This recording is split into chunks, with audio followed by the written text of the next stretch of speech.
ครับถวายความเคารพครูบาอาจารย์พระมหาเถระทุกตนทุกองค์นะครับเนอะ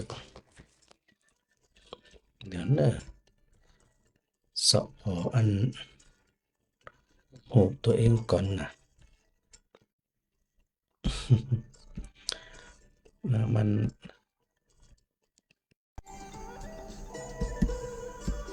เดี๋ยวก่อนนะสถาได้ยินเสียงก่อนก็ตะกี้เผลอไปกดอันอย่างหัวตะกี้นะกดกำเดียวปะได้ไปหายแซบหายสอยก็เลยบ่มั่นใจว่าสถาได้ยินเสียงของอาจารย์พระครูหรือไม่นะตอนนี้ได้ออกอากาศไปแล้วแต่ว่าหาอันวิดีโอบอกปะนะวิดีโอที่หันหน้าหาตัวเก่าเนี่ยมาหันละ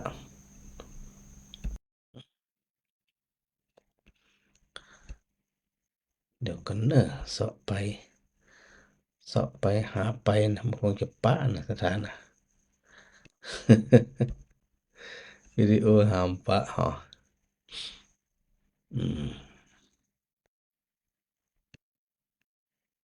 ก็บันแน่ใจว่าสถาได้ยินเสียงของหรือไม่เนาะตอนนี้เนาะตอนนี้กำลังเข้าอยู่ น่าจะน่าจะได้ยินนะบันแน่ใจเจ้าแม่สุนันทาน มัสการเจ้าอาจารย์ดังปะออกอาจารย์ก็ออกด้วยเพลงก็ออกด้วยเจ้า นั่ อาน จารย์ไม่ได้ปิดนั่นแหละเดี๋ยวสักกัมขอบคุณจัดหลาย เจ้า เอาโมเสาะหาอยู่ว่าอันจะกดตังใดนี่นะ ตอนนี้ปิดเสียงเพลงละได้ยินก่อน เดี๋ยวนะ เอ แม่ อ เปิดฟัง อันนี้ดีละเจ้า โอเค เจ้า โอเค ตัวเจ้า แล้วขอบคุณเจ้าแม่แก้ว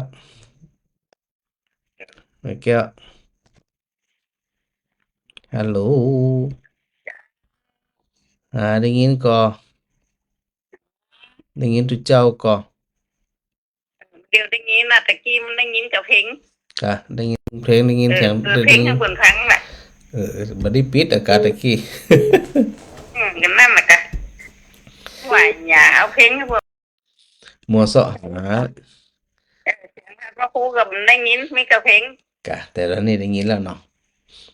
เรียนได้ยินนะ เจ้าเพราะว่าดูอันภาพตัวเองหายไปมันหูจะเอาเข้าได้จะได้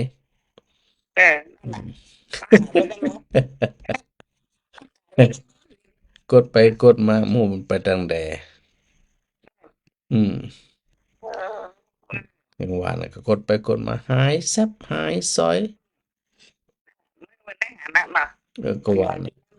ได้หาน้ำเดียวนี่นะ กำลังเสาะพออยู่เนี่ยน่าจะหันแล้วนะตอนนี้นะ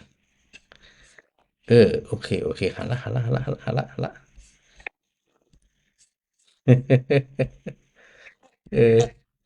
ตะกี้มันมาหันน่ะ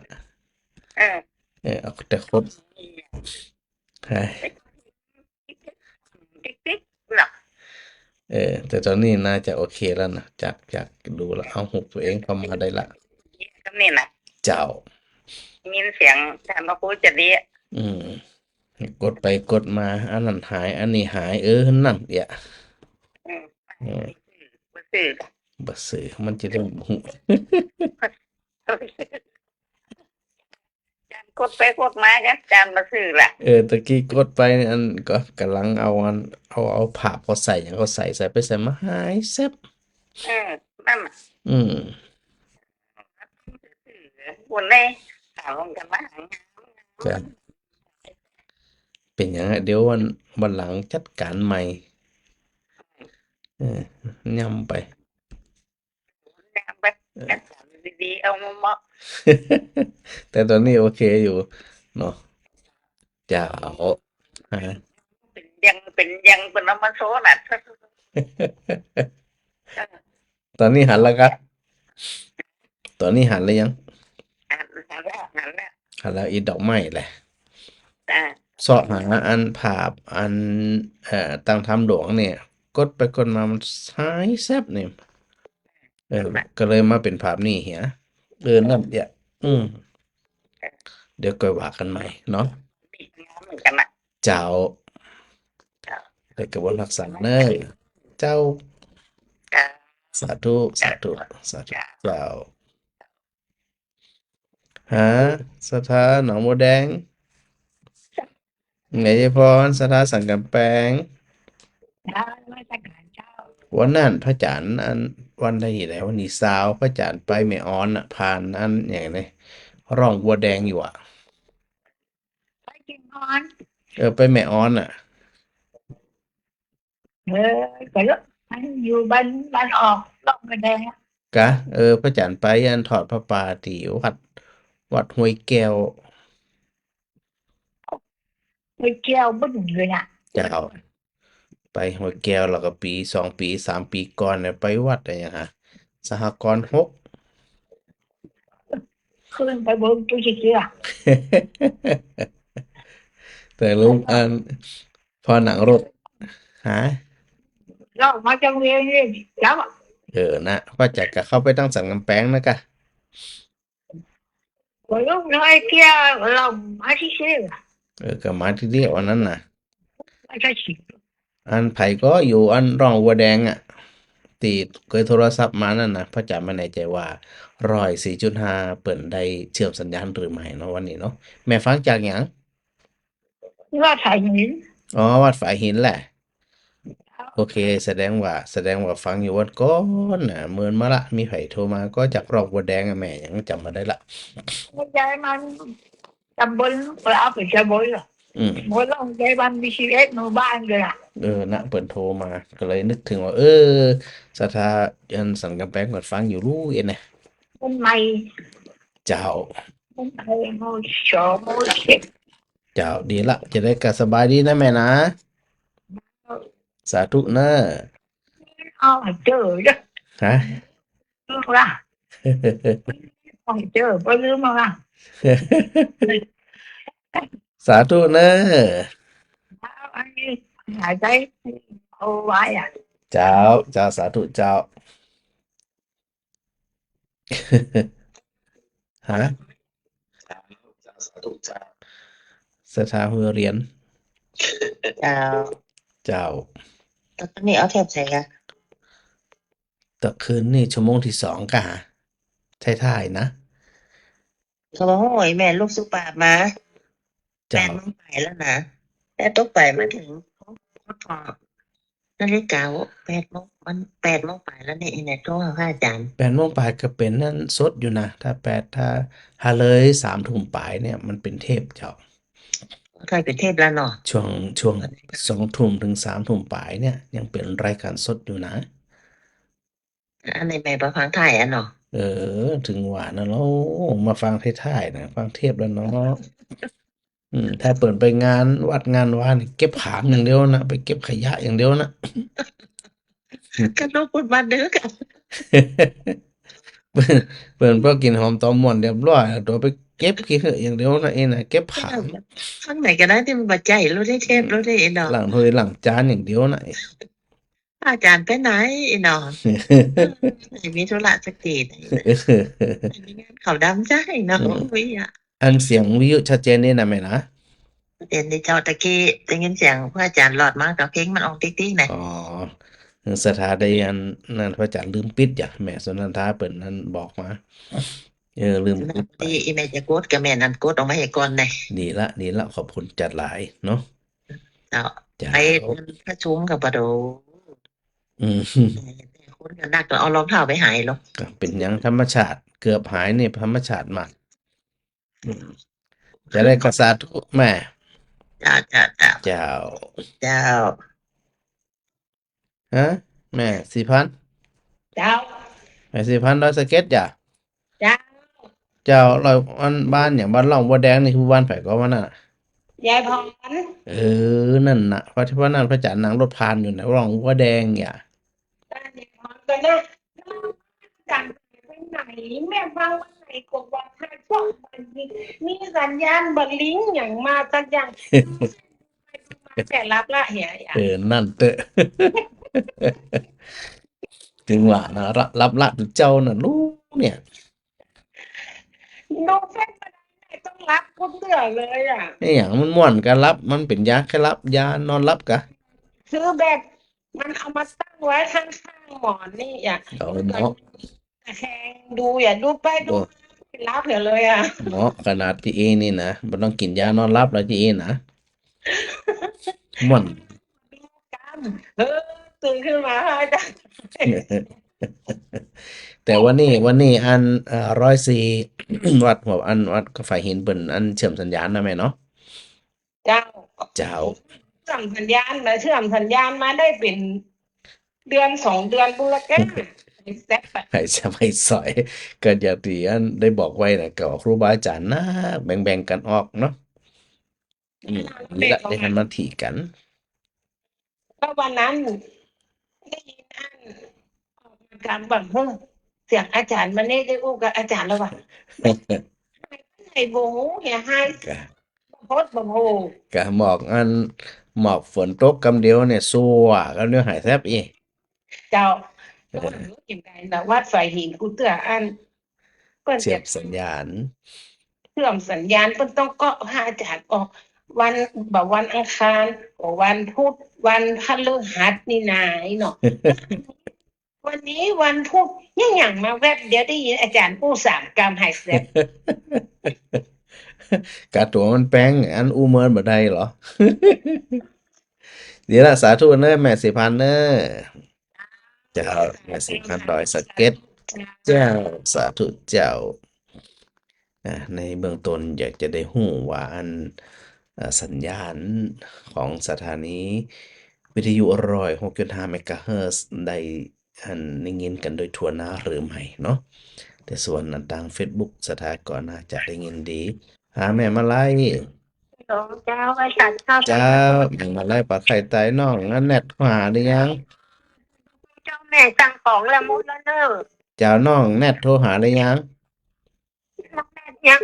อ๋อ ไม่ได้ยินเจ้านะเจ้าท่าน อ๋อ ไปแล้วเจ้า เจ้าพระอาจารย์เบอร์อันของแม่ถึงไปละ แล้วแปลว่าถูกนี่ของนี่มันจะเสียนะ อ๋อแหละก่อนอันแม่ฝากมาก่อน ข้าวหลามตังแล้วก็แคบหมูตรงนั้นนะเจ้า เจ้าเดี๋ยววันพรุ่งนี้เดี๋ยวน้องแนทไปแวะเอาแล้วก็จะได้ส่วนปฏิทินไม่แน่ใจว่าติดรถบนไปหรือไม่เนาะแต่อันฝากไปถึงอยู่แล้วเจ้า อ๋อแล้วมาเอาตอนเวลาใดนี่เป็นยังไม่ได้โทรมาหาโยมแม่เจ้านะเจ้า เจ้าเดี๋ยวพระอาจารย์จะไลน์ไลน์บอกเปิ่นเด้อ เจ้าแล้วทุกคนอันโทรเข้าหาแม่เลยเนาะเจ้าเนาะ เจ้า เบอร์สี่อันโยมแม่จดให้แล้ว ได้ฮื้อไปเรียบร้อยแล้วเจ้าได้ฮื้ออันน้องแนทไปละ อ๋อแล้วเดี๋ยวนี้มันพุงมาเจ้าแม่จะไปเอาอันนั่นละเอากับข้าวหลามแคบหมู อ๋อ เจ้า ได้ กับ กะ กับนั่นละของที่แม่เตรียมไว้แล้วนั่นน่ะ อ๋อได้ เจ้า ได้ เจ้า เจ้าได้เจ้า อนามัยไปน้อยเดียวหน่อมนจะไกลโยมแม่จะไกลก็อนามัยเลยมาหน่อย เจ้า เจ้าขอบคุณเจ้า เจ้า เจ้าเนาะ เจ้าเดี๋ยวพระอาจารย์จะกำลังไล่หา เจ้า เจ้าปกติเนี่ยเพิ่นจะเอาบ้านมาเจ้าเลยแล้วเจ้าแหละ เจ้าเพิ่นออกตอนเจ้าแม่ อ๋อตอนเจ้าแม่ไปเอาของบิการแล้วก็แม่ก็มาเพิ่นโทรเข้าหาแม่เลยเนาะ เจ้าเดี๋ยวจะได้วันพรุ่งนี้เดี๋ยวอันจะโทรหาเปิ่นกำเด้อ เจ้าแล้วโยมแม่บ่ฮู้บ่จำเบอร์เพิ่นบ่ได้ อ๋อ นะ เป็นหยังเดี๋ยวเพิ่นจะโทรหาแม่เดี๋ยวเพิ่นจะโทรหา ถ้าเพิ่นโทรหานี่ดีแล้วเจ้าแล้วแม่ก็จะรอเพิ่นอยู่ ได้เลยเน้อ ตังของหมดแล้วเจ้า เจ้าสาธุเจ้า สาธุเจ้า สาธุเจ้า สาธุเจ้า แม่อ้อย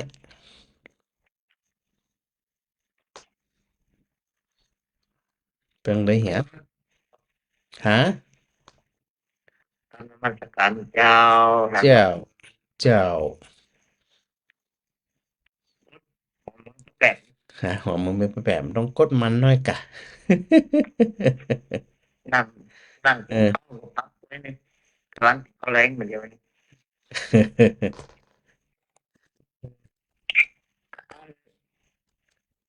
วันที่วันที่วันที่25มันเราไม่ไปนะ ได้กะ ขึ้นรถไปเอา การขึ้นรถโดยสารยังไงล่ะ ขึ้นรถกี่รอบนี่ครับ สีล้อจากไหนรถสีล้ออันเจโฮมก็ว่าสีล้อบ้านหมอ สี่รอบในเวียงเนี่ยเขาในเวียงมันถึงจะสรถ เราจากบ้านหมอไปมันมีรถกะ นี่ก็ เออ นี่เกี่ยวกับซื้อสดนี่ กะ รถสี่รอบกันได้ถ้าแกโฮมมาก็รถแกโฮมมันก็ อ๋อเอารถเจโฮ มั ม นมาจากมันมอนั่นแหละ จากรถเจโฮมนี่มันเหมือนเตือกกะ มันเหมือนกับ อืม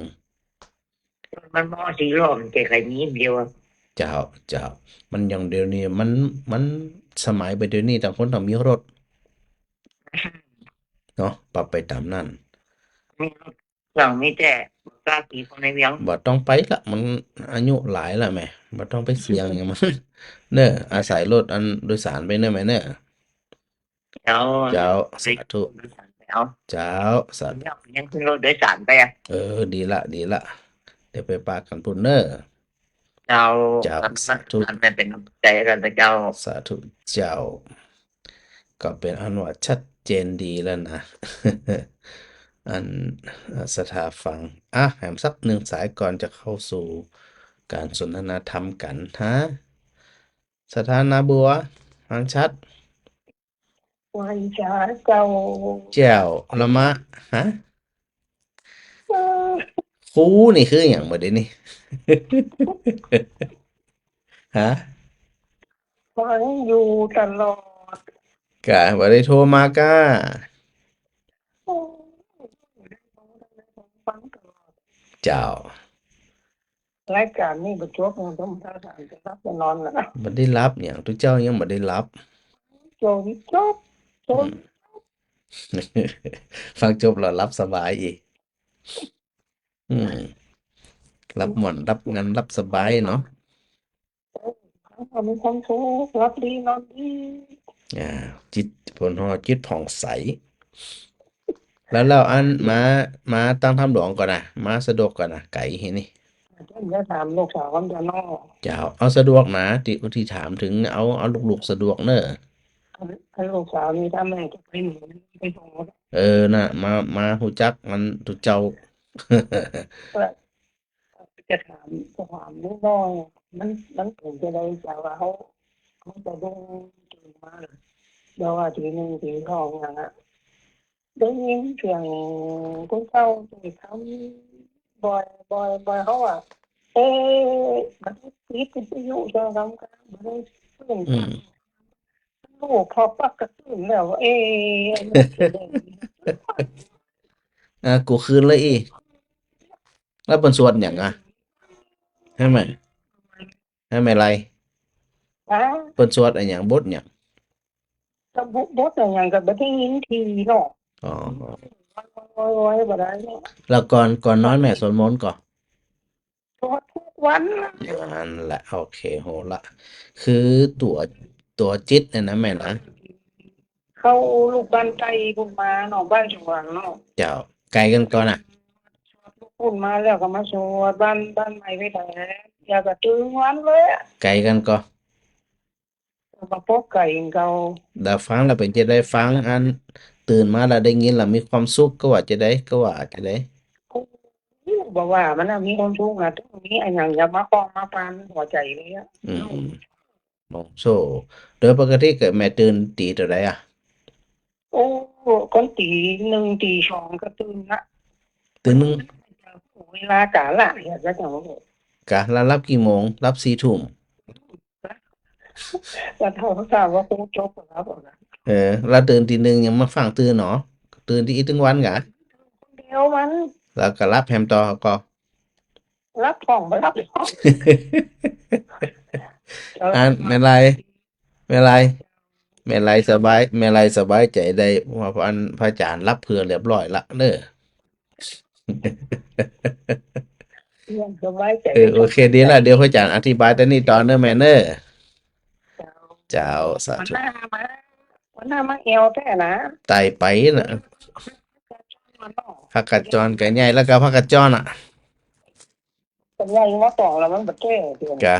แม่อันดวนทำน้ำพริกอันน่ะก็มะเขือส้มพริกบกอกมากับผักลวกล้ำด้วยเนอะ มาได้ ตัววันสองวันนี่กะ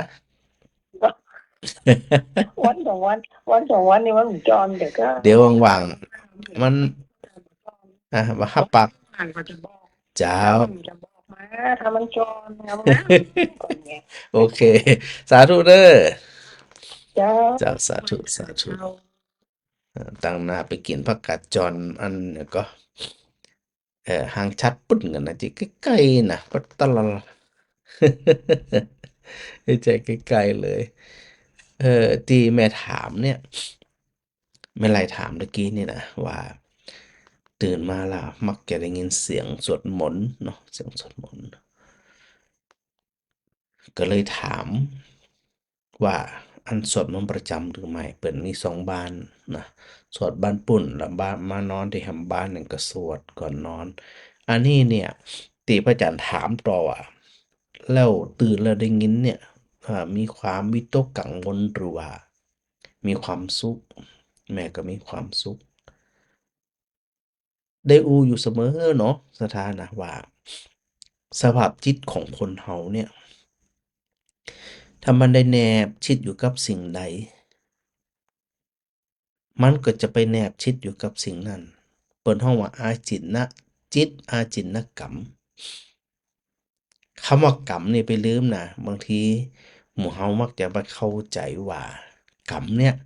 มันเป็นเรื่องบดีมันเป็นกรรมปัจจัย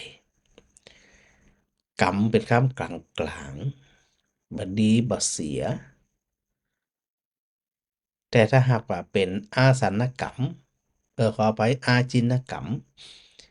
กรรมที่ทำเป็นอาจินก็แยกเป็นสองส่วน โดยที่มันต่างขั้วกันนะอาจินกรรมกรรมที่ทำเป็นประจำถ้าเป็นความดี มันก็ส่งผลก่อเกิดความสุข แล้วมันจะบ่คิดถึงอย่างละคิดถึงสิ่งที่เราได้ทำไว้ ส่วนอาจินกรรมกรรมที่ทำบดีนะตื่นมากะภาวะกะได้ยินเสียงโจรกะได้ยินเสียงโน่นเสียงนี่ที่มันบ่เป็นที่ยากจิตใจมีความสุขเนี่ยเป็นอาจินกรรมเหมือนกัน แต่เป็นอกุศลอาจินกรรม กรรมบดีคือเฮาวางไว้วางจิตวางใจของเฮาไว้ตั้งมั่นเลยว่า ในเมื่อสภาพจิตเนี่ยมันจะเสพมันจะคุ้นชินอยู่กับสิ่งใดก็ขอมันคุ้นชินกับสิ่งที่มันอยากให้จิตใจแจ่มใสเบิกบานพอจิตใจแจ่มใสเบิกบานแล้วมันจะส่งผลถึงสุขภาพกายที่เปิ้นฮ้องว่าแจ่มใสมันจะบ่งบอกออกมาทางผิวหน้าผิวตาใบหน้าใบตาแววตานี่นะถ้ามันเป็นกุศลละอาจินกรรมนะ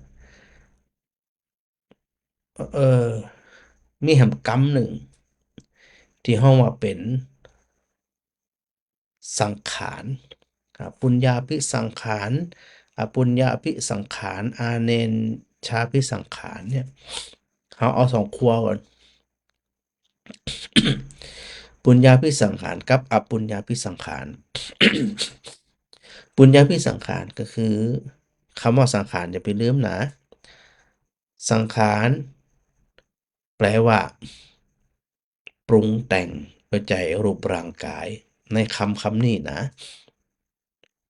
ปรุงแต่งจิตมันปรุงแต่งเรื่องดีก็เป็นปุญญาภิสังขารปรุงแต่งบ่ดีก็เป็นอปุญญาภิสังขาร าเป็นผู้ที่เลือกเฮาว่าในเมื่อจิตมันชอบปรุงแต่งแล้วเฮาก็คือมันปรุงแต่งเหียเป็นปุญญาพิสังขารในเบื้องต้นนะในเบื้องต้นเลย จึงบ่แปลกที่แม่ไลนาบัวเนี่ยเปิ้นได้ยินเสียงสวดมนต์บ่อยๆได้ยินเสียงสวดมนต์ดีกว่าได้ยินเสียงหน้าหวาดหวั่นได้ยินเสียงที่เกรงกลัวน่ากลัวแต่อันนี้บ่น่ากลัวแล้วแล้วก็แม่ก็มีความสุขด้วยบ่หวาดผวาบ่หยังซักอย่างเบาสบายซึ่งปกติก็ตื่นตี 1ตี 2ปกติอยู่แล้วผู้เฒ่าผู้แก่เป็นเรื่องปกติแต่ว่าในช่วงที่นอนเนี่ยมีความสุขที่แม่ไลเปิ้นได้อู้อยู่เสมอว่า อายุ70-80เนี่ยมีโรคหยังสักอย่างบ่มีโรคประจำตัวสักอย่างยาบ่ได้กินมันส่งผลมันบ่งบอกถึงตัวอาจินกรรมกรรมที่ทำเป็นอาจินว่ามันว่ามีอันหยังเนี่ยซึ่งจิตใจเนี่ยได้เศร้าหมองได้เลย อันนี้ลักษณะของจิตมันชอบสร้างมันชอบปรุงแต่งมันชอบสร้างเรื่องราวแต่จะไปลืมหนาจะไปลืมเหมือนวันนี้พระอาจารย์ไปบรรยายที่เอ่อโรงพยาบาลมะเร็งลำปางเนี่ยก็มีผู้บริหารวันนี้ก็มีท่านรองผู้อำนวยการ2ท่านมานั่งฟังตั้งแต่ต้นจนจบชั่วโมงครึ่งนะฟังกันแล้วก็รวมสนทนาธรรมกันก็มีพยาบาลเปิดได้ถามเนาะว่าขณะที่อันคนเป็นโรคมะเร็งเนาะที่เปิ่นใกล้ตายเนี่ยเฮาคนอย่างเนี้ยจะได้จะเอาธรรมะอันหยังไปให้เปิ่นจากไปตัวจุติจิตเนี่ยจิตเคลื่อนจิตจากจิตพลากนะเพื่อไปสู่ปฏิสนธิจิตเนี่ยควรเป็นจะใดไอ้เรื่องทั้งหลายเหล่านี้เนี่ยมันอยู่ที่ตัวเฮาทั้งนั้นเนาะสถานเนาะว่าเขาจะเตรียมพร้อมจะใดตัวอาสนกรรมหรืออาสนจิตที่เกิดขึ้นก่อนตายเนี่ยจะไปลืมเนาะที่พระอาจารย์ได้เคยอู้ว่าครุกรรมอาสนกรรมอาจินกรรมกตัตตากรรม3-4อย่างเนี่ยนะเวลาเปิ่นฮือผลเนี่ยเปิ่นไล่เรียงมาตามลำดับก่อนหลังตัวแรกเป็นครุกรรมนี่กรรมนักเปิ่นมองไปที่ไหนถ้าเป็นอกุศลกรรมกรรมบดีนี่เปิ่นมองไปที่อนันตริยกรรม5ฆ่าป่อฆ่าแม่ฆ่าพระอรหันต์ทำร้ายพระพุทธเจ้าห่อเลือดแล้วก็ยะหึงพระสงฆ์แตกแยกกันอันนี้เปิ่นฮ้องว่าอนันตริยกรรมเป็นกรรมที่หนักหน่วงเป็นครุกรรมครุได้แปลว่าหนักต่อคือมีอาสันกรรมจะได้กระจ่างอาจินกรรมจะได้กระจ่างเด้อมันจะสู้กำลังของครุกรรมบ่ได้เลยมันจะส่งผลทันทีทันใดลงอเวจีมหานรกทันที ส่วนอาสันกรรมก็ดี อาจินกรรมก็ดีกตัตตากรรมก็ดีค่อยส่งผลเมื่อครุกรรมนั้นเนี่ยได้หมดไป อันนี้เป็นฝ่ายอกุศล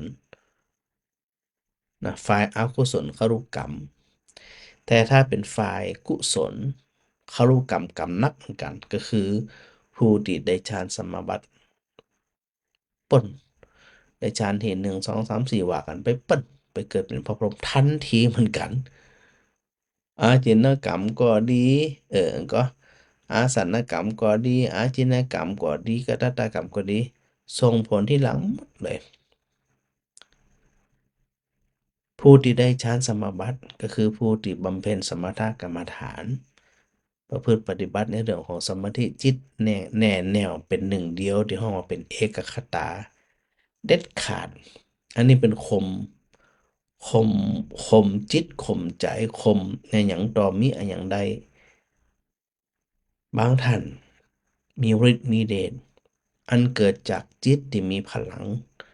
ที่เราฮ้อเป็นพลังจิตนี่นะเนี่ยมันส่งผลทันทีเลยสภาพจิตที่เข้มแข็งแน่วแน่เนี่ยมันจะส่งผลเพราะอย่างเพราะจิตที่มีอำนาจเนี่ยมันบังคับได้เลยบ่ไปเสียเวลาเอาเรื่องโน้นเรื่องนี้มาคิดนะเปิ้นจะมุ่งตรงแนวแน่อยู่กับสิ่งใดสิ่งหนึ่งที่ห้องว่าตัวกสิณคือตัวเพ่งอย่างสถาหันฉากหลังที่อาจารย์พระครูได้ออกมาเนี่ยหันว่าเอาเป็นต้นดอกไม้สีแดงเพ่งสีแดงโลหิตะกสีนังโลหิตะสีนังโลหิตะสีนังนี่นะเพ่งจนมันติดตาติดใจหรือบางทีเนี่ยอย่างอันแม่ไลเนี่ยสวดมนต์จนมาติดอยู่ในใจติดอยู่ในความคิดพอมันติดมาจีอีแล้ว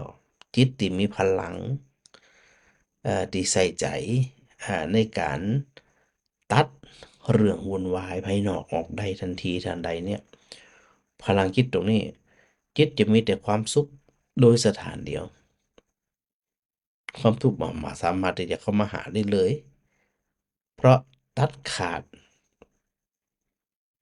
ยิ่งอันหลายท่านผู้ที่บำเพ็ญฌานสมาบัติไปจนถึงอัน นิโรธสมาบัติในซ้ำให้เปิ้นจะเสวยสุขอยู่กับความเงียบสงัดอันเกิดจากสมาธิหรือสมถกรรมฐาน ซึ่งแน่นอนที่สุดว่าขณะที่เปิ้นอันได้เข้าฌานอยู่เปิ้นจะไม่มีความทุกข์หยังเลย แล้วพอตายไปครุกรรมกุศลครุกรรมส่งผลไปที่เกิดเป็นพระพรหมทันทีเป็นกรรมหนักเหมือนกันแต่ว่าเป็นกรรมหนักฝ่ายดีแล้วกรรมต่อมาก็คือตัวอาสนกรรมที่พยาบาลได้ถามว่าแล้วคนไข้เปิ่นใกล้ตายบ่ไหวจะเอาหยังหยังจะได้ให้เปิ่นได้อันใส่ใจ โดยภาวะสุดท้ายแล้วเนี่ยนะสถานะมันจะเอาหยังแล้วสำหรับบางคนอย่างปุถุชนเฮาทั้งหลายเนี่ยทำดีผ่องทำบ่ดีผ่องชื่นชมคนอื่นผ่องด่าคนอื่นผ่องแจ้งคนอื่นผ่องนินทาคนอื่นผ่องจิปาถะตัวอาสนกรรมหรืออาสนจิตมีโอกาสส่งผลเพราะหยังเพราะว่าคนที่เปิ่นใกล้เสียชีวิตนั่นเนี่ย มีจำนวนบ่น้อยนะมีความทุกข์ทนทรมานอันเกิดจากถูกบีบคั้นด้วยโรคภัยไข้เจ็บจวนตาย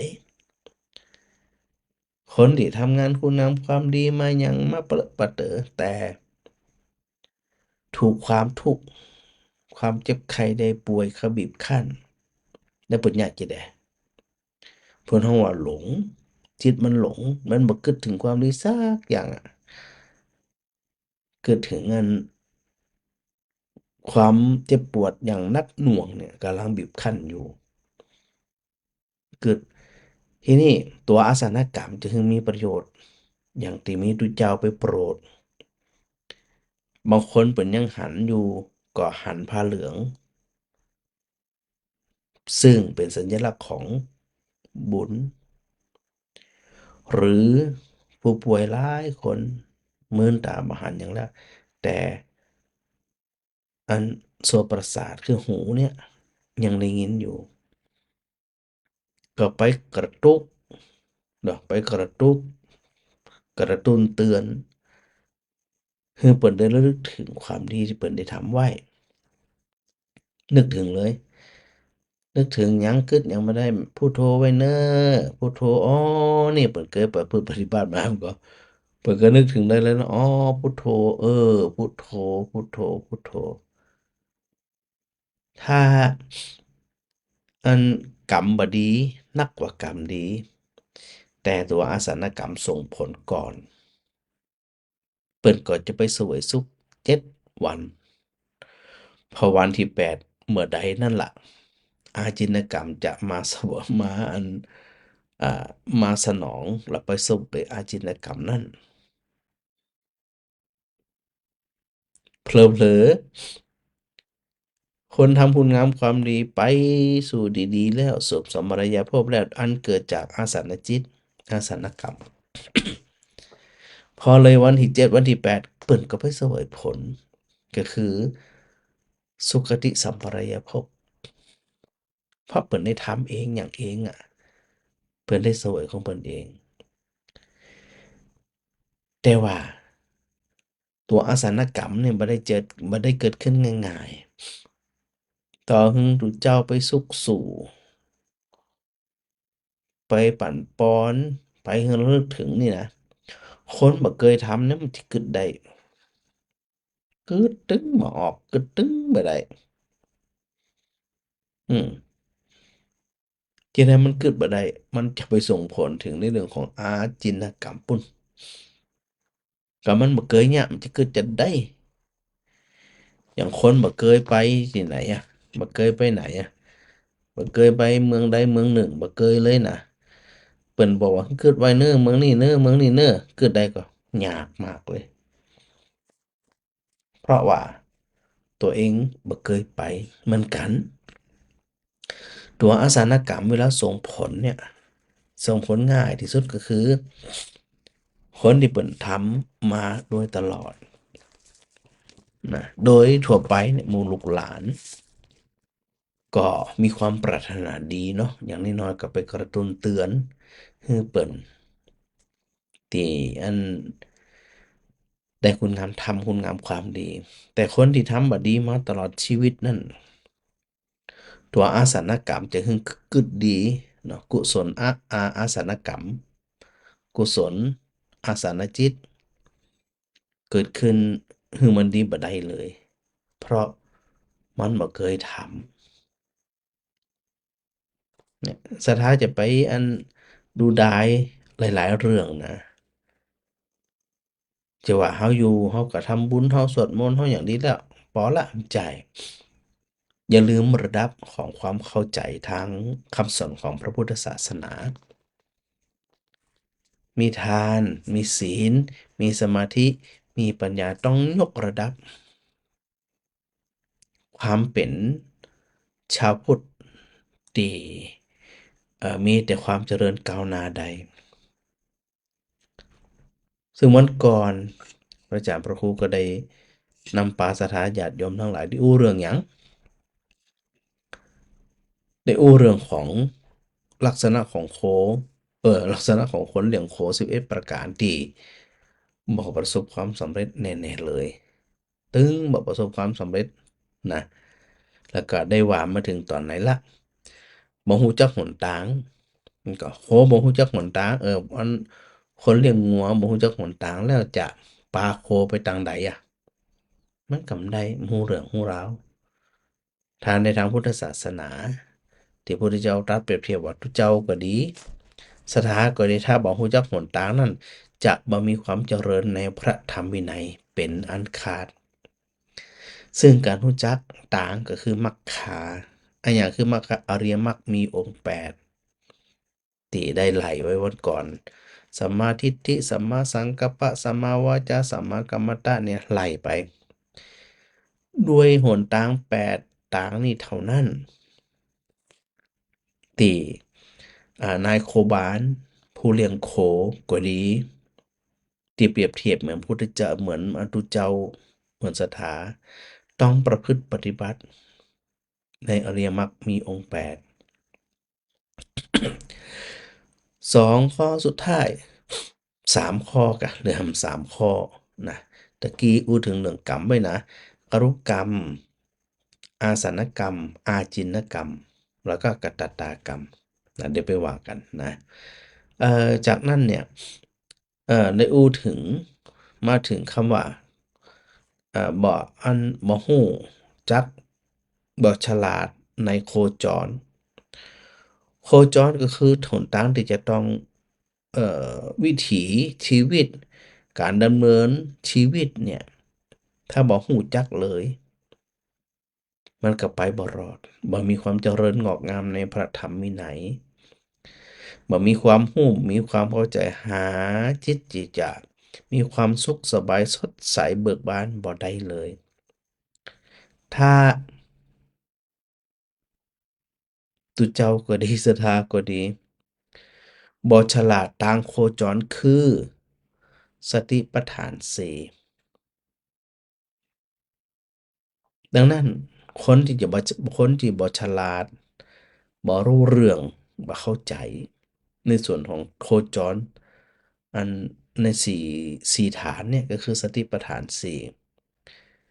รูปอันก็กายเวทนาจิตธรรมเนี่ยบ่ฮู้บ่เข้าใจจะหวังผลความพ้นจากทุกข์บ่ได้เลยก็พิจารณาร่างกาย พิจารณาเวทนาความรู้สึก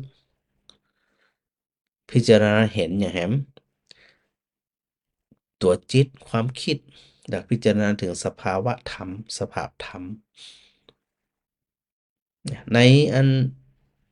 ส่วนของสติปัฏฐานเนี่ยนะสถานนะเขาก็ดูเหมือนว่ามันจะห่างเนาะสถานเนาะหมู่เฮาชาวพุทธเนี่ยจะห่างจากการใส่ใจในการประพฤติปฏิบัติเพราะบ่มีความแนบชิดบ่มีความเสถียรตัวอาสนกรรมที่อู้ถึงเนี่ยก็เกิดขึ้นบ่ได้เลยโคจรทางที่เฮาที่ควรไปที่พระพุทธเจ้าตรัสไว้ว่าเป็นหนทางเดียวเท่านั้นเป็นหนทางเอกเอกายโนอะยังภิกขเวมัคโคสัตตนังวิสุทธิยาโสกะปริเทวานังสมมาติกมายะทุกขโทมนัสสานังอัตถังคมายะยายะสะอธิกมายะนิพพานัสสะสัจจิกิริยายะเป็นตั้งโคจรของหมู่เฮาที่เป็นชาวพุทธนะถ้าเป็นตั้งอื่นบ่ใจละ และสิ่งที่พระพุทธเจ้าทรงตรัสไว้ว่าตั้งเนี่ยเป็นตั้งเอกเพื่อความบริสุทธิ์ของเหล่าสัตว์ทั้งหลายเพื่อก้าวล่วงความเศร้าโศก ความรำพึงรำพันรำไรเพื่อดับศูนย์คือดับสลาย ดับสนิทแห่งความทุกข์กายทุกข์ใจเพื่อบรรลุธรรมที่ถูกต้องเพื่อทำพระนิพพานให้กระจ่างแจ้งโคจรที่ว่านั่นก็คือสติปัฏฐานสี่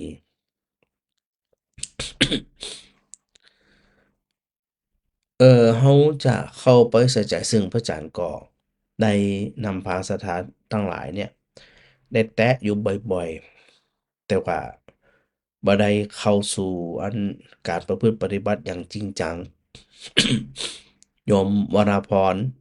ถ้าจำผิดนะมันก็ที่โยมซุปตุ๋ยเนี่ยนะ รอพระอาจารย์นำปฏิบัติจนป่านนี้ยังไม่ได้จัดเดือนะแล้วก็เดี๋ยววันที่4ที่5นะ4ที่5วันที่4เนี่ยเย็นวันที่4จะมีตุเจ้าเนาะจำนวนราวๆ10ตนเนี่ยเปิ้นก็จะมาพักที่วัดอุทุมพรนี่นะแล้วก็เอากรดมาปักเลยปักกรด แล้วก็ช่วงเจ้าวันที่5 ธันวามกราเนี่ยนะจะถึงเนี่ยจะบิณฑบาตในส่วนของหมู่บ้านตะเดือไปทุกซอยพอเรากลับมาฉันในบาทเนาะฉันในบาทเสร็จเรียบร้อยก็จะเดินทางประมาณสัก8-9 โมงโดยประมาณเพิ่นก็จะเดินทางแบบเดินธุดงค์จากวัดอุทุมพรเป็นจุดเริ่มต้น เดินไปตังแม่เมาะแล้วก็เข้าแปะเข้าอุตรดิตถ์พจน์สุโขทัยเป็นโครงการของวัดอุทุมพรนะก็เลยมอบหมายให้ท่านนราธิเบศรท่านเบนซ์นะเป็นผู้ที่จัดการในเรื่องเอกสารในเรื่องอย่างต่างๆพากันไป ส่วนพระอาจารย์เนี่ยบ่ได้เดินไปตลอดนะฮะเนื่องจากว่าจะต้องมีภาระหน้าที่เรื่องวัดวาเรื่องของงานการทำงานมหาลัยสงฆ์นะซึ่ง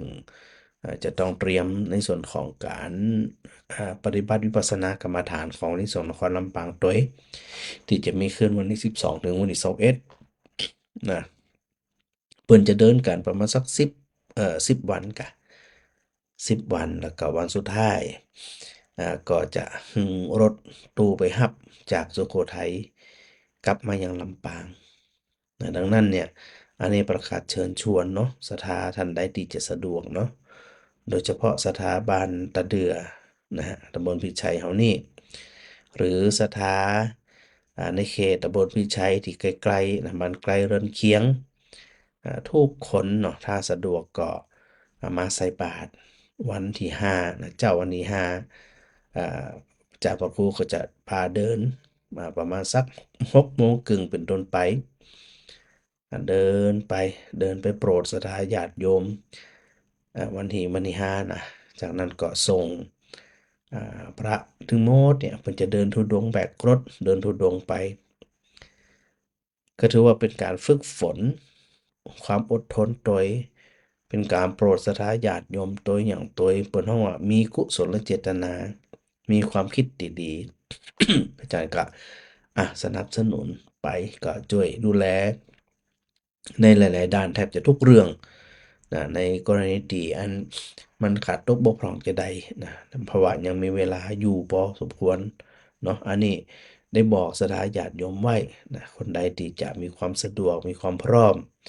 ก็ได้ถามเรื่องรองเท้าเรื่องเกือบแตะเนี่ยนะที่มันจะเดินเนาะถ้าไปเดินโดยที่บ่ใส่เกือบนี่ก็ดูกระไรอยู่มันไกล ก็คือเบิ่นอันก็ได้ถามข้อมูลอย่างต่างๆแล้วก็ก่อยเก็บรายละเอียดอย่างกันไปต่างๆ อันนี้ได้บอกศรัทธาญาติโยมไว้เนาะแล้วก็อันทางโคจรทางโคจรที่พระเจ้าได้ตรัสไว้ว่าควรเดิน ถ้าบ่เดินนี่ก็บ่ต่างอันหยังกับคนเลี้ยงโคที่บ่ฮู้เรื่องบ่ฮู้เรื่องฮู้ราวสักอย่างนี่นะคือเฮาต่างทั้งหลายได้ใส่ใจในเรื่องของการเอ่อสังเกตในเรื่องของกายซึ่งกายก็มีนักเนาะศรัทธาเนาะพิจารณากายกายานุปัสสนาสติปัฏฐานนี่นะ มีอานาปานปภะคือกำหนดลมหายใจคืออานาปานสตินั่นแหละแล้วก็พิจารณาอิริยาบถของร่างกายยืนก็ดีเดินก็ดีนั่งก็ดีนอนก็ดี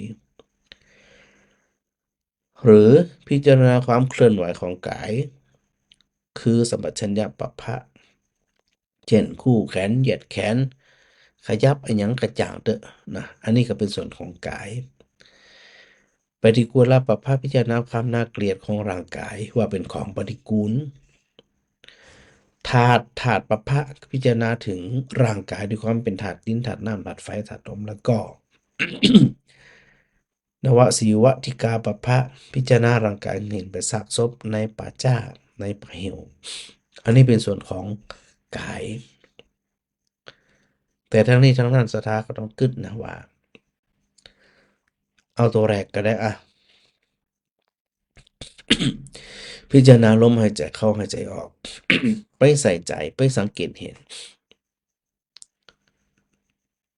หายใจเข้าก็หู้หายใจออกก็หู้ออกหู้เข้าหู้นั่นหมายความว่าจะได้โดยธรรมชาติเนี่ยจิตมันชอบพลานเนาะชอบพลานไปรับอารมณ์แสไปหาเรื่องว่าจะเป็นเรื่องอดีตที่เป็นสัญญาเรื่องเป็นอนาคตที่เป็นสังขาร มันต้องไปขับคิดกับไขว่แต่ว่าเมื่อใดก็ตามตีตัวจิตได้อูตะกี้ว่าอันฌานสมาบัติที่เกิดขึ้นได้ก็ตัวเมื่อจิต จับจดจับจ่ออยู่กับสิ่งใดสิ่งหนึ่ง อย่างเข้มข้น บ่อันจิตเนี่ยบ่แตกกระสานทั่วไป มันอยู่ในเฉพาะของตัวของมัน เห็นเฉพาะตัวของมัน และอานิสงส์ทันทีที่เกิดขึ้นคืออย่างจิตบ่ซัดสาย จิตบ่ซัดสาย จิตเป็นสมาธิ จิตมีความสุข เพราะมันเป็นบุญเกิดขึ้นทันที จิตผ่องใส จิตมีความสุขจะได้มันบ่ส่งผลสภาพร่างกาย มันก็เอื้อต่อกัน เชื่อมโยงถึงกัน เราไปพิจารณาโดยที่สุดเนี่ยก็คือจะได้ไปเห็นขนาดลมหายใจยังเกิดระดับตัววิปัสสนาตัวความเห็นแจ้งเห็นจริง เห็นกระจ่างว่า แม้แต่ลมหายใจก็ยังบ่อยู่ที่เดิม มันเกิดขึ้นสัมผัสอันใดมันก็ไปจบอยู่ที่หั้นเฮาหายใจเข้า มันผ่านที่อันจมูก พอมันผ่านจมูกมันจะอยู่ที่จมูกอย่างเดียวก็ไม่อยู่ละขณะหายใจเข้าเนี่ยตัวออกซิเจนก็เข้าไปจนปอดจนสุดที่มันจะเข้าไปได้ ลมหายใจจะไปอยู่ตรงไหนผ่านตรงไหน ตัดหั้นมันก็เพียงแค่ผ่านเกิดขึ้นแล้วดับไปเกิดขึ้นแล้วดับไป พอไปใส่ใจเพ่งพิจารณาเห็นแต่มันเกิดดับจีเนี่ยนะด้วยสติอันมั่นคงนี่นะ จิตมันก็จะคลายความยึดมั่นถือมั่น เพราะความจริงปรากฏว่ามันมีสิ่งใดที่จะต้องยึดถือสักอย่างเลย ยึดถือไปก็ตุกเปล่า เพราะมันบ่มีอะไรอย่างมายึดถือ มันจบไปแล้วที่ว่ามันเฮารู้สึกว่ามันยังบ่จบเพราะสังขาร จิตมันปรุงแต่งว่ามันยังอยู่ แต่เป็นตัวใหม่แล้วนะไม่ใช่ตัวเก่าตัวเดิมแล้วนะ เนี่ยพอศรัทธาใส่ใจไปละเอียดเข้าเห็นชัดเข้า นี่แหละเป็นถึงห้องว่าเป็นผู้ฉลาด เป็นคนเลี้ยงโคที่ฉลาด เป็นพุทธบริษัทที่ฉลาดในการรู้จักทางโคจรก็คือทางดำเนินชีวิตของตัวเองสืบต่อไปเนี่ยอันเนี้ยก็ค่อยว่ากันทีละน้อยนะศรัทธาน่ะจะไปเร่ง ซึ่งอันพระอาจารย์พระครูบ่เคยเร่งศรัทธาเลยก็ให้ฟังกันไปก็ให้พิจารณากันไปก็ให้ใส่ใจกันไป แล้วมันมีความสุขมันก็มีความสุขอันเนี้ยก็จึงปาศรัทธาได้ร่วมสนทนาธรรมกันเนาะแม่มาลีขนมไทยนะแม่นก็น่าจะแม่นนะแต่คันแรกนะถ้ามันก่อนหน้านั้นก็ว่ากันไปนะถ้ามันนะอันนี้แจ้งข่าวมาว่ามันเป็นเพลงตัวนี้ดับแล้วขอบคุณจัดหลายปี อันบอกครับมิตรชัยวงศ์ได้ยินแต่เสียงไม่เห็นภาพมาตอนนี้น่าจะเห็นแล้วเนาะแม่อุไรเวียงป่าเป้านะแม่อุไรกันกองเวียงป่าเป้ารับชมรับฟังอยู่สาธุโดย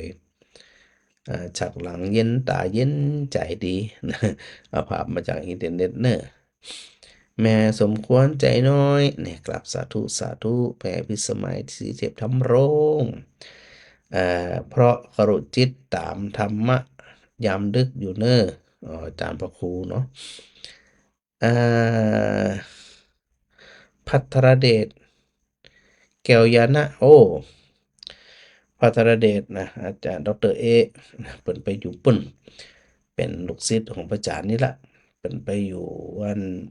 ระยองโรงเรียนก็ปตทนะฮะเปิ่นไปอยู่ปุ่นเนาะก็เป็นลูกศิษย์ลูกหา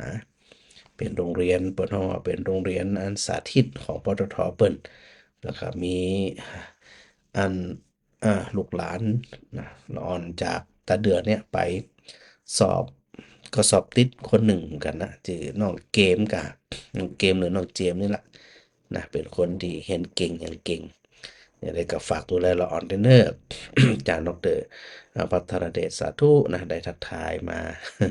แม่กับสีขันแก้วนะสาธุสาธุแม่สมจิตอินทรวิจิตรนะชัดเจนนะแม่บัวตองอินสุวรรณชัดเจนดี แม่เทียมฟ้านะ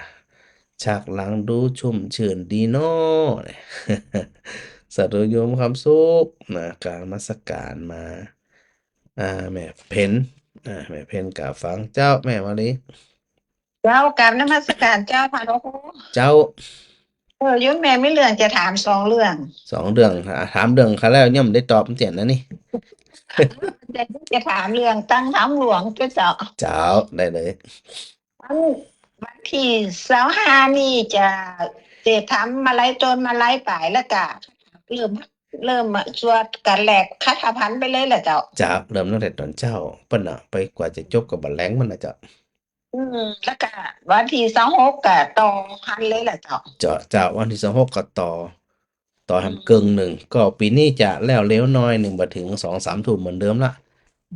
อาจจะ5-6 โมงก็จบแล้วเจ้า เดี๋ยวอันโยมแม่ก็อย่างนี้จะเป็นวันเดียวเนาะ ถ้าไผอันคือจะไป2 ทุ่มนี่ไปเก็บภาพอย่างเดียวนะเก็บเต้น ตีเฮาญาทีเดียวแล้วแต่การแหลกจนถึงที่3นั้นมันแล้วขำเนาะ เจ้า อันนี้ก็มาแบ่งเกิงหนึ่งวันที่25เกิงหนึ่ง26เกิงหนึ่งเจ้าจะได้สบายหน่อยเป็นกลางวันเนาะ แม่สถานได้เหมาหมดอ่ะ2 วันกันนะ เออ แต่จะได้พระจากกันอยู่หันอยู่แล้วเจ้า2 วันค่ำไปไหนอ่ะมันเป็นอยู่หันอ่ะ เดี๋ยวแล้วเรื่องที่2โยมแม่ว่าวันที่5ที่พระธุดงค์จะมาตั้งแม่หม้อฟดเมียง8อ่ะฟดบ้านหัวเสือกับเจ้า บ่น่าจะพดทั้งผลกาเจ้าเพราะมันไปตางเส้นใหญ่นี่แหม ตั้งเส้นใหญ่ตั้งผาลาดกูเลยแหละเจ้า ถูกต้องเจ้าตั้งผาลาดเจ้า เดี๋ยวว่าเขามาแวะตั้งหมู่บ้านเฟรักฟดออกอัน8พุ่นอีไง มันบ่ถึงง่ายเอาจะอันนี่นะ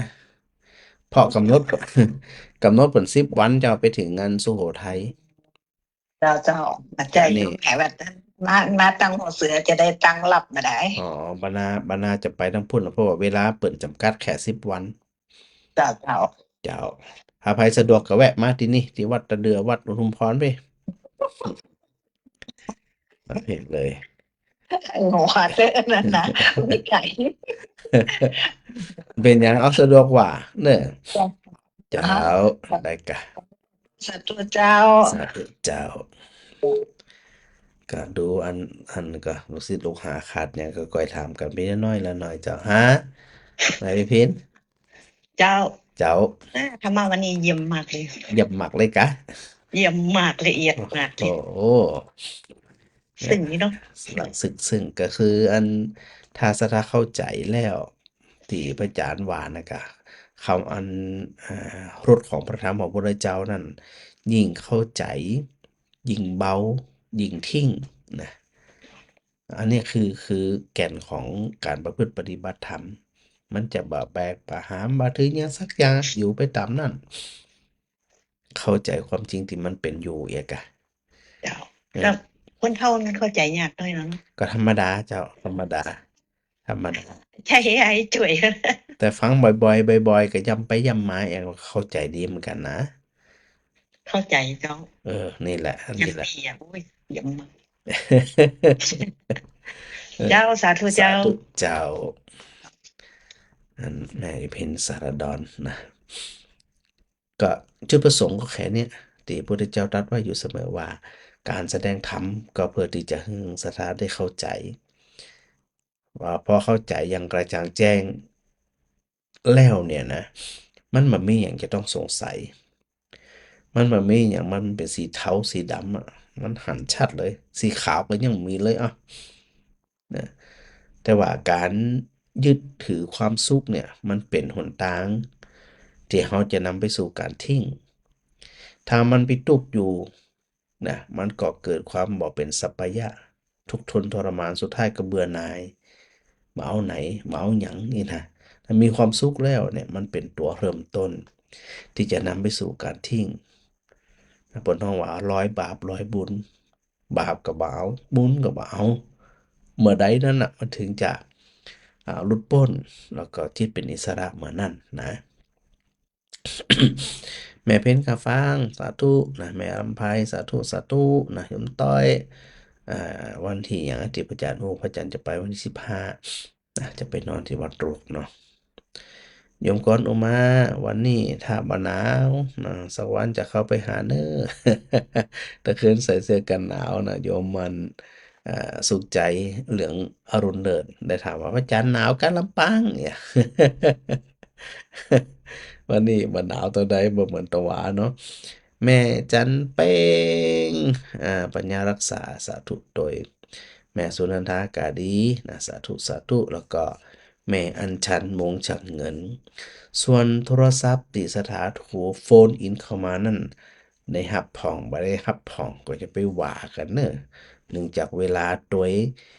บางทีสายมันซ่อนกันตัวนะว่าไปจำนั่นนะสถานะต้านผ่องบ่ต้านผ่องก็เป็นอย่างแต่ด้วยสาระที่ได้อู้ถึงอยู่เสมอเนี่ยนะเป็นสิ่งที่เฮาตั้งหลายที่จะได้น้อมนำมาประพฤติปฏิบัติกันทุกวันเนอะจะได้ก่อของศรัทธาอยู่ดีมีสุขนะบุญรักษากูคูกูขนนะจะปรารถนาสิ่งใดก็สมความมุ่งมา่ปรารถนาครับแห่งหนึ่งสายเจ้า เจ้า เจ้า โอ้นี่เป็นเจ้าอู้ปากนักค่ะนะแต่ว่ากับปากนักเนาะมันชื่นใจมากเลย2 วันมานี่นะ เจ้า ชื่นใจมากเลยได้ข้อคิดได้อย่างไรอย่างมันใกล้ตัวมากเลยมันหันเหตุภาพเหตุการณ์เลยมัน แต่ว่าก็ซึมเศร้าเนาะ แม่น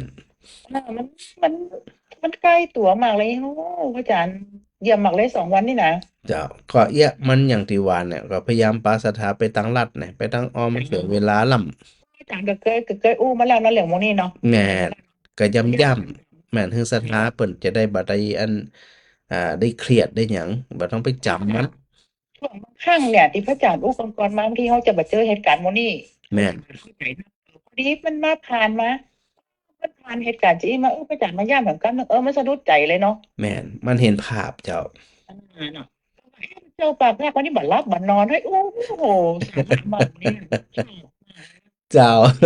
แต่ให้กำลังใจนะพระอาจารย์ สาธุ มาก สาธุเจ้า เดี๋ยว เจ้า ไปดีก็ได้นะ เจ้าสาธุ เด้อในวันนั้นเจ้า สาธุสาธุเจ้า น้ำพริกนั่นแหละล้ำ กันก็มันชีวิตของพระเจ้าก็จะประมาณเนี้ยนะกับเขาวกับป่าในส่วนมากจะเป็นพักเป็นน้ำพริกเป็นป่าเป็นเกณฑ์ตอนนั้นก็ปกติเนาะซึ่งก็ทำเป็นเยอะนะ เดี๋ยวอันเหมือนเดิมเนาะชั่วโมงที่2อาจารย์ก็จะนำเทปเขาลงมาเราจะไปลืมหนางานตั้งธรรมหลวงสถานท่านใดสะดวกเนาะไปรวมกันวันที่25 26ที่ศาลหลักเมืองที่หลวงปู่ดำเนาะหน้าแบบปุญญวาสวิหาร แล้วก็อันยัง ยังเปิดรับอยู่ในเรื่องของเจ้าภาพโรงทานนะไม่ว่าจะเป็นไข่กาข้าวสารกาหรือว่าน้ำมันพืชกาเพื่อที่จะเอาไปดูแลเลี้ยงดูปูเสืออันพอออกไม่ออกถือเป็นมาฟังทำกันวันขำนี่นะ จะมือในหิวกันเลยแหละดูแลกันเนาะเพราะว่าผู้ที่ใส่ใจในการประพฤติปฏิบัติธรรมก็ย่อมดูแลกันนะได้ถึงบุญได้ถึงกุศลได้ถึงเป็นผู้รับได้ถึงเป็นผู้ให้นะผู้รับก็คือเขาไปกินไปอ่ากินไปตานกันนะได้ถึงกินถึงรับนึงถึงรับนี่นะ เดี๋ยวก็ศรัทธาจะได้สะดวกก็ว่าไปทำนั่นนะส่วนพรุ่งนี้จะไปตังบันแหลงสิปิดาปุ่น